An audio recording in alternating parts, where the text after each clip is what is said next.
Miley Cyrus, one of the biggest names in pop music of the past 10 years, although I will say that as time's gone on, she's not had the same amount of relevance, not had the same amount of huge success as back in like 2013, 2012, that kind of era. Long gone are the days of Hannah Montana. She really saw a huge shift and basically reimagined her entire persona, her entire look, her entire aesthetic, her entire style with every release. I'm never usually the biggest fan of artists that do that, because usually it just means that they're essentially like being a chameleon and changing up their style with every new release. Doesn't necessarily mean that they're going to do everything well. It's just that they're just changing up their style and persona or whatever, kind of for the sake of it, or kind of just to show versatility, but it doesn't mean you're going to make great music, which is honestly Miley down to a T. I mean, the last EP that she put out I thought was pretty awful, and the album before that had a few good tracks but wasn't particularly very great. I don't know, man, I'm just not really that big on her albums at all. Plastic Hearts sees her attempting to go for a bit more of a throwback sound, going back to like the 80s era of artists like Blondie or even someone like Joan Jett. She appears on this album as well. She's changed her style. She's got a bit more of like a punky rock aesthetic going on with her look. Totally reminds me of some of like the Riot Girl punk movement in the 90s, definitely pulling from that era as well with the way she's kind of dressing, and a couple of these tracks that go for a bit more of a rockier sound too. Once again, I'm just left wondering who Miley is, because this album just sounds like an amalgamation of so many other genres and so many other eras and so many other styles that it's not like she's perfecting them, she's just doing them for the sake of it, really. And it's a shame, because this could have been a good album, but I don't really find that much to enjoy out of it. Opening track, definitely one of the rockier tunes on this thing. The little guitar riff towards the end of the track totally reminds me of Queens of the Stone Age, their song Little Sister. I don't know if it pulls from that in any particular way, but it really sounded like it to me. With what I was saying about her changing her style with nearly every release, you can hear her voice, the tone of her voice, that's getting a bit gruffer and tougher on this one. Doesn't sound particularly flattering. It sounds like she's straining her voice on almost every song, and I'm not sure if it's working in her favor, because it ain't sounding too good to me. I don't know if it's like, you know, a smoker's voice that's just progressed as she's gotten a bit older or something, or she is putting on that voice, because I don't know if she smokes. She might not even bloody smoke, but still, it does sound that kind of like as you get older, you've just got like, which just doesn't work for the slower ballady type tracks like Angels Like You, where she's just not really putting in a particularly strong enough vocal performance to carry the song. And then when you read the lyrics, they're so bloody cliche. Like, Jesus Christ, this entire song is just so saccharine and blech.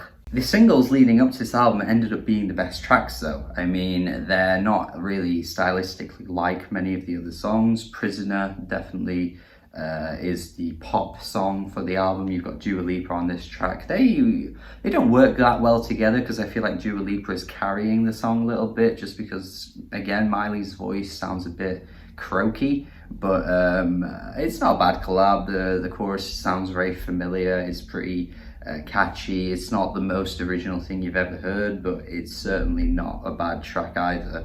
And again, with it being one of the singles, it's a pretty good single choice and ends up being one of the best tracks. I'll say the same about Midnight Sky, a decent track as well. I know this was a pretty huge hit, but I hadn't heard it that much before the album, which is weird. I guess the lack of going out to places with the, you know, second lockdown that we've had in the UK probably hasn't helped. Feels like it's pulling a little bit from that Blondie era, which, you know, isn't the worst thing in the world. Like, if you're going to pull from anyone, pulling from Blondie is hardly the worst thing you're going to ever do.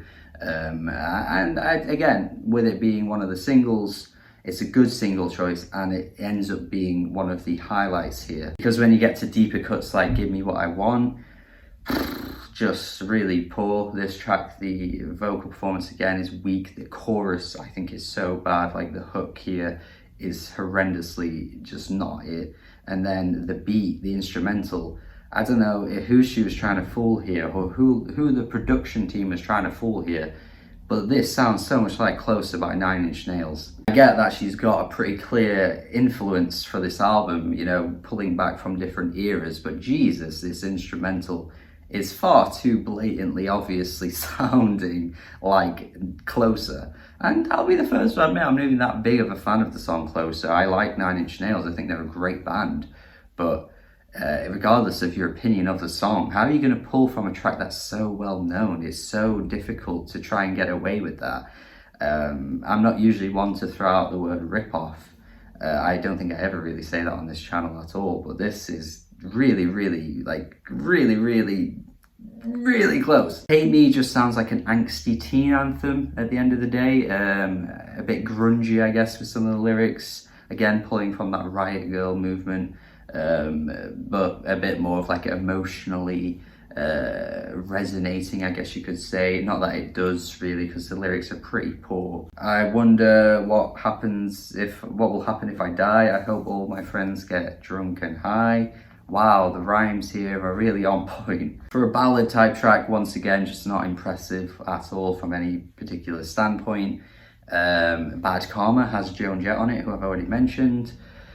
There's this really weird, like, ooh,